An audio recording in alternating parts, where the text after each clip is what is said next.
இரவை ஆளணும். இன்னைக்கு இரவை பார்த்து இவன் பயப்படுறான், இருளை ஆளுகை செய்யவும். அப்படிதான் வசனம் சொல்லுது. இந்த இடத்துல வசனம் என்ன சொல்லுது பாருங்களேன், 1:18, இரவை ஆளணும்.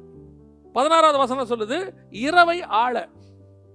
அப்ப இன்னைக்கு இந்த இரவை ஆள்றோமா, இருளை ஆள்றோமா? நம்ம இன்னைக்கு தீமையை கண்டு நீங்க பயப்படுறீங்களா, உங்களை கண்டு தீமை பயப்படுதா? இவன் பாவத்தை பார்த்து பயப்படுறான்.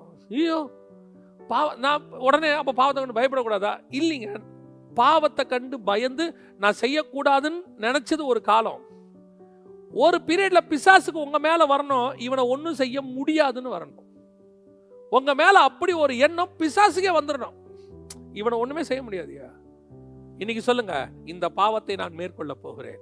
எனக்குள்ள இருக்கிற பரிசுத்த ஆவியாகிய முத்திரை எனக்கு அந்த அத்தாரிட்டியை கொடுத்திருக்கிறது. நான் மாம்சத்தை ஜெயிக்க போகிறேன். I am going to take over. We are conquest. அப்படிதான் வசனம் சொல்லுது. எல்லா இடங்களிலும் எங்களை வெற்றி சிறக்க பண்ணுகிறவர். நீங்களும் நானும் வெற்றி சிறக்க பண்ணுவதற்காக அழைக்கப்பட்டவர்கள்.